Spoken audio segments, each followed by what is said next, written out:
El director se dirigía a investigar al protagonista, pero antes de siquiera salir de las instalaciones donde se encontraba, empezó a tener alucinaciones varias, alucinaciones con una espada. Cuando logra volver en sí, se da cuenta de que ya se encontraba afuera, y vemos que las alucinaciones que está experimentando son producto de una espada llamada Espada Candela. Debido al ataque que acaba de sufrir, decide no ir a la librería por el momento. Mientras tanto, en otra parte de la ciudad, se nos muestra a la chica que había alquilado aquel libro titulado Bestias y Sangre. Se nos muestra un poco más de su historia. Ella hacía parte de un grupo de mercenarios o cazadores mutantes llamados Lobos Blancos. Era la segunda al mando hasta que el líder la traicionó. Se nos dice que todos los que hacen parte de este grupo son mutantes que poseen sangre de licántropo corriendo por sus venas y que este poder es muy difícil de controlar. Pero gracias al libro que había adquirido del prota, ella ha sido capaz de controlar su poder. Ella, junto a otros mutantes compañeros cazadores, ahora buscaba al líder de los Lobos Blancos para tomar venganza. Ella podía confiar en su equipo ya que estaban marcados con una runa de lealtad. Esta runa atacaba directamente al alma del portador si notaba indicios de querer traicionarla. El primer lugar que visitan es una iglesia abandonada que servía como lugar de reunión e inteligencia para el grupo de cazadores. Entran rápidamente a la iglesia, pero lamentablemente en el lugar ya no había nadie excepto por una persona. Era el tercer al mando del grupo de Lobos Blancos, apuñalado con una guadaña, el cual muere sin antes poder sacarle ninguna información. Desesperada porque era la única pista que tenían para poder hallar al líder de los Lobos Blancos y responsable de su situación actual, decide regresar a la calle 23, lugar donde se encuentra la librería de nuestro protagonista. El prota se encontraba tranquilo leyendo un libro y tomando una taza de café negro, relajado ya que habían sido varios días desde que había tenido un cliente. En su mente se preguntaba cómo estarían sus clientes, se preguntaba si a la chica extraña le había servido aquel libro que le había dado. En ese momento, la chica entra a la librería, el prota se queda encantado por el aspecto que trae la chica y medio confundido por la gran casualidad. Se refiere a ella como señorita He, él no la ve como un cliente normal, más bien la ve como una mina de oro. El prota le da la bienvenida y le comenta que no la esperaba tan solo 3 días después de haberle prestado el libro, que era la primera vez que alguien volvía tan rápido. Esto ella lo toma de mala manera, pensando que el prota se encontraba decepcionado de ella por no saber sacar provecho del poder que le había regalado y que ahora venía a por más.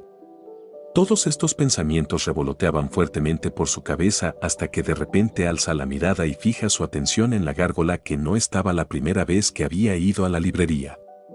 Por muy loco que suene, ella piensa que el prota colocó la gárgola ahí para hacerle entender que estaba dispuesto a atenderla con perdón y con comprensión. En eso, uno de los aliados de la señorita He entra a la librería, el cual se pregunta si esa simple librería es a donde habían venido a pedir ayuda. La señorita He los presenta, ella presenta a aquel subordinado como un leal aliado. El prota al ver que ha venido de nuevo a la librería y que lo presenta como alguien leal, llega a la conclusión de que ha fallado su venganza. A lo que ella apenada responde que sí, le comenta todo lo que hizo, comenta toda la batalla que había librado y toda la destrucción que había causado a su paso. El prota se muestra como que entiende, pero en su mente se preguntaba por qué hablaba de una batalla y una sangrienta masacre cuando solo era una venganza de romance. A lo que él piensa que está usando metáforas para hablar, por lo que el prota también comienza a hablar de esa misma manera. Esto causa una gran sorpresa en el subordinado de la señorita He, ya que desde la perspectiva de él, ella le estaba pidiendo opiniones sobre batallas y guerras a un simple bibliotecario. Se nos muestra que este subordinado, en realidad, es un traidor en el grupo que solo se vende al mejor postor, y que ahora su único interés era conseguir la habilidad para controlar la licantropía que tenía la señorita He. Este subordinado traidor escucha atentamente la conversación entre el prota y la señorita He, y se dio cuenta inmediatamente sobre los trucos que el prota estaba utilizando. Hablar vagamente, palabras vacías y mentiras. Son trucos que ya conocía porque son trucos que utilizan los mentirosos y los estafadores como él. Debido a que el prota había bebido mucho té, la naturaleza lo llamaba, por lo que les dice que se tiene que retirar por un momento, que solo serían 5 minutos. Una vez que el protagonista se había retirado, el subordinado empieza a advertirle a la señorita Ji que el prota era un mentiroso y que absolutamente no debería confiar en él. Esto lo hace porque piensa que si es capaz de demostrar que el prota es un mentiroso, la señorita Ji confiará más en él y así será más fácil obtener la habilidad que estaba buscando. Pero la señorita, muy devota, le dice que confía plenamente en el protagonista y que si no se calla ella misma lo matará por calumniar a su benefactor. En medio de toda la discusión, aquel subordinado le dice que cuando llegue el protagonista le demostrará que es un mentiroso y, seguido a esto, empieza a tener malas intenciones hacia el prota. Por lo que automáticamente, la gárgola que se encontraba en el escritorio se activa, atrapando y devorando por completo a aquel subordinado, para luego de eso volver a su estado original.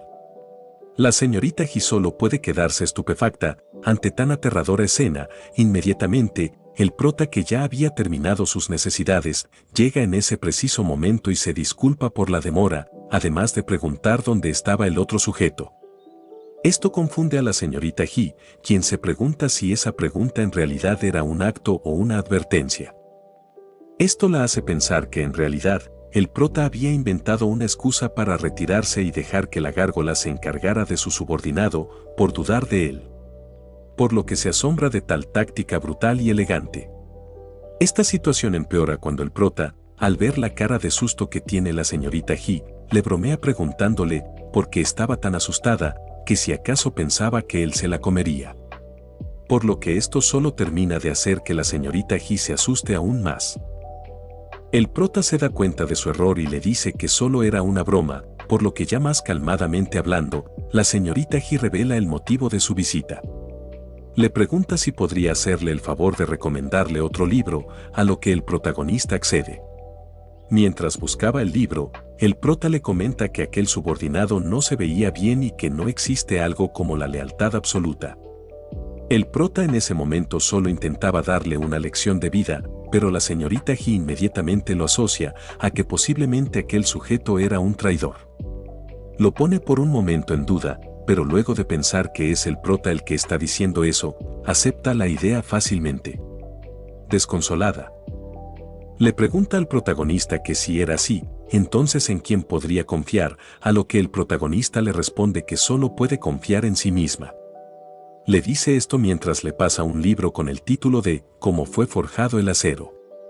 El prota piensa que podría ser una lectura interesante para que ella leyera. La señorita Ji, después de escucharlo, se despide y finalmente vemos que en realidad el libro que le había dado se llamaba Voluntad de Acero. Aunque no se ve tan macabro como los anteriores libros, cuando la señorita Ji lo abre, ve y comprende un mundo completamente diferente. Es como si el mundo se detuviera por completo. Desde afuera, posa su mirada levemente en la gárgola que se encontraba dentro de la librería. Y puede enlazarse con ella, viendo a todos los que anteriormente habían sido devorados por la gárgola, comprobando que efectivamente aquel subordinado era un traidor, ya que la runa de lealtad se encontraba rota.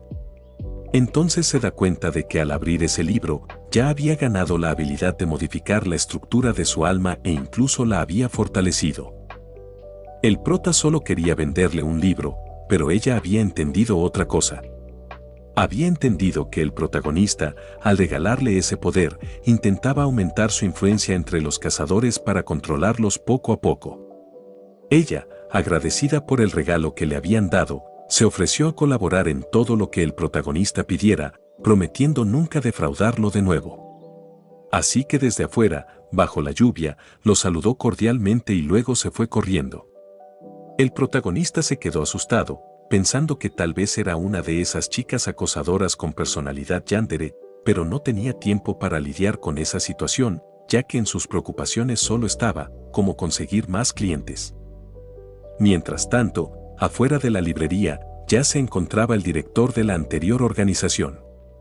Aún no podía entender cómo el mago oscuro más peligroso, Frank Wilde, entraría en una simple librería común y corriente. Por lo que, sin pensarlo dos veces, decidió entrar de una vez. El prota estaba organizando los libros cuando se dio cuenta de que había llegado otro cliente, lo cual lo alegró. El viejo entró examinando todo, y lo encontró todo muy normal y tranquilo. Lo único que había llamado su atención era aquella gárgola maligna que se encontraba en el escritorio. Sabía que eso debía tener alguna relación con Frank Wilde, lo cual era extraño porque, de acuerdo con la personalidad del viejo Wilde, él no era alguien que regalara muchas cosas.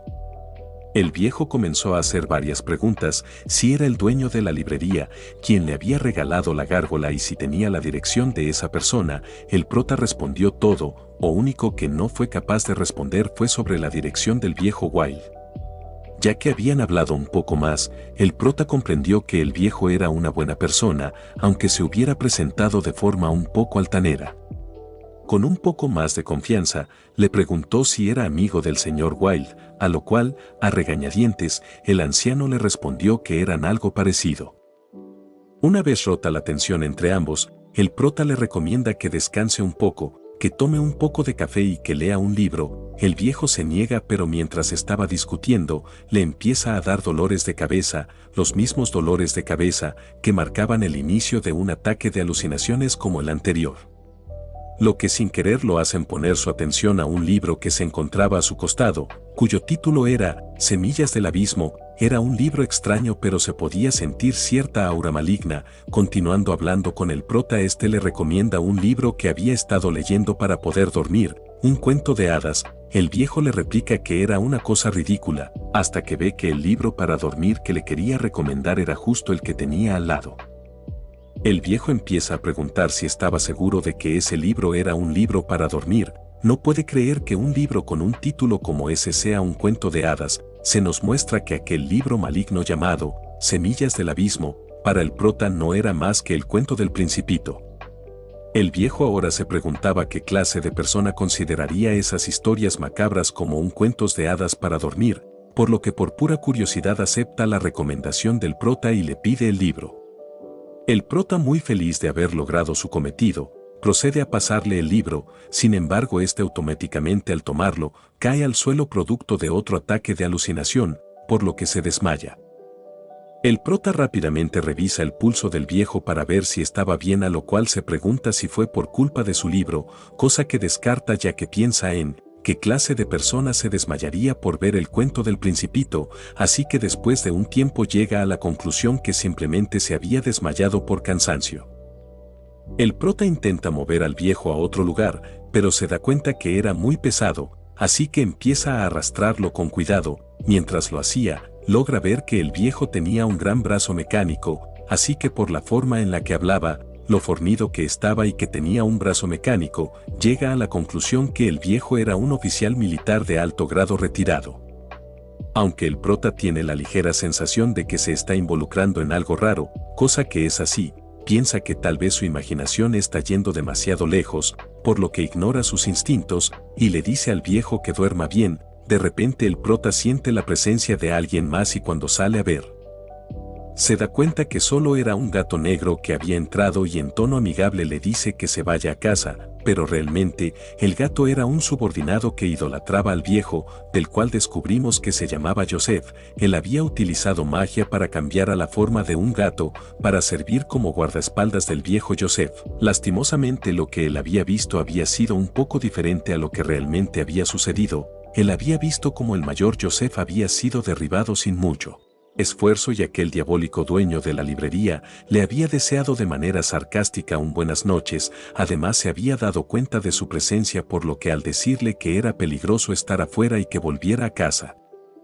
no era más que una advertencia. Mientras tanto el viejo estaba encerrado en su mente experimentando otro ataque de alucinaciones. Estos ataques le producían un gran dolor, pero esta vez era diferente. Se da cuenta que gracias al poder del libro que el prota le había recomendado, este estaba controlando dicho ataque y gracias a esto el dolor estaba mermando.